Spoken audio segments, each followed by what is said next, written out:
Get ready with me! Get ready, dyan ka magaling ang paglalagay ng coloriti sa pagmumukha mo. Marami akong mga nabasa na komento ba na mag-get ready with me daw si Dorinel. Magaling ang babae na yan, ang pagpaarte sa katawan niya. Yung pinaglalagay niya yan sa mukha niya, yung tubig na yan, naiirita talaga ako pag makita ko yan sa rip. Kay dagdag sikip lang yan sa rip.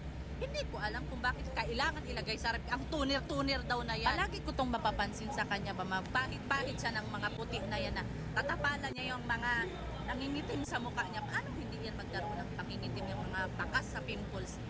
Kaya nagpupuyat. Yung pinampili niya dyan sa BB cream na daw na yan na Miska. Kung itinulog niya na lang, hindi na niya kailangan maglagay niyan. Kaya hindi siya magkaka-pimples, kaya hindi na puyat. O tinatakpan niya ngayon yung eyebag niya. Sino ang may kasalanan bakit nagka-eyebag? Siya din.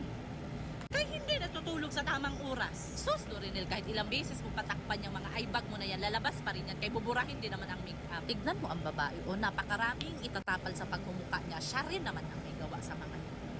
Kung nakikinig ka, kung matulog ka sa tamang oras, kakain ka ng mga healthy, iinom ka sa tubig, hindi mo kakaganyan ang mukha. Hindi mo na kailangan yung tapal-tapalan ng mga kung ano-ano dyan. Baka magtanong-tanong na naman kayo kung anong pangalan sa pinang-drawing niya dyan sa kilay niya na inahit na drawingan na naman niya.